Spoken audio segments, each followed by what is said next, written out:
இன்னைக்கு நாம் பார்க்க போகிறது குழந்தைகளுக்கு வாய் நீர் ஊறுதல் கோலா மாதிரி வடியும்.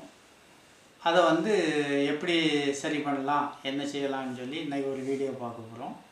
நம்ம வீடியோ பார்க்க முன்னே யூடியூப்பில் போய் தாத்தா வைத்திய சேனலை சப்ஸ்கிரைப் பண்ணி சைடில் இருக்க பட்டனை அடிச்சுடுங்க. அதோட ஃபேஸ்புக்கையும் ஃபாலோ பண்ணிவிடுங்க.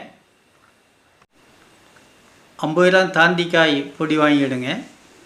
அப்புறம் கரும்பு வெல்லம் அல்லன்னு சொன்னால் பனை வெல்லம், இது ரெண்டில் ஏதாவது ஒன்று எடுத்துக்கிடுங்க.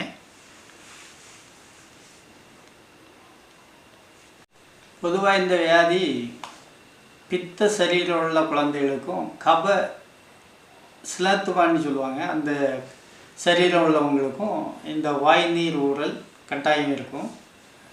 அதுலேயும் இது சில குழந்தைகளுக்கு அதிகமாகி அதை அளவு மீறி அதை வாய் நீர் எப்பவும் வடிஞ்சிக்கிட்டே இருக்கும்.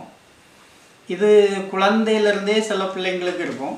அப்படி இருக்கிற பிள்ளைங்களுக்கு கட்டாயம் நாம் அதை பார்க்கணும். பார்க்காம விட்டுட்டோன்னு சொன்னால் வருங்காலங்களில் அது கொஞ்சம் நல்ல ஒரு வாலிப ஸ்டேஜ் எல்லாம் வரும்போது அது ஒரு கோம்ப பிள்ளைங்கன்னு சொல்லுவாங்க. அப்படி கொஞ்சம் டைப்பு, இந்த ஒரு அறிவு, ஒரு சுறுசுறுப்பு, ஒரு சிந்திக்கிற தன்மை இல்லாத ஒரு குழந்தையாக மாறிடும்.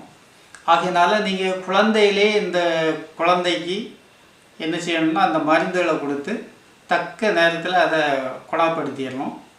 அதுக்காக இப்போ நான் சொல்கிறது தாந்திக்காயின்னு சொல்லி அந்த பொடியை வெட்டு மருந்து கடையில் நீங்கள் போனீங்கன்னா கிடைக்கும், பொடியாட்டே கிடைக்கும்.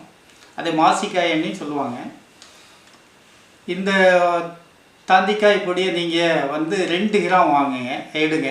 50 கிராம் பாக்கெட் வாங்கி அதில் 2 கிராம் ஒரு வேலைக்கு எடுத்து கொஞ்சம் பனை வெல்லமோ அல்லனா நீங்கள் கரும்பு வெல்லமோ எடுத்துக்கலாம். ஒரு 5 கிராம் எடுங்க.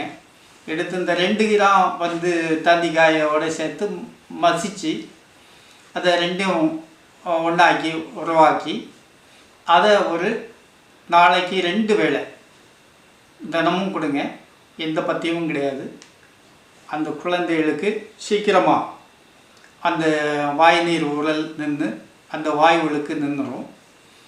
இதை அப்படிப்பட்ட குழந்தைகளுக்கு கட்டாயம் நீங்கள் கொடுத்து நல்ல குணமடையக்கு பிள்ளைங்களா அதிகமாக கவனிக்க உங்களை வேண்டி இந்த வீடியோ போட்டுருக்கேன்.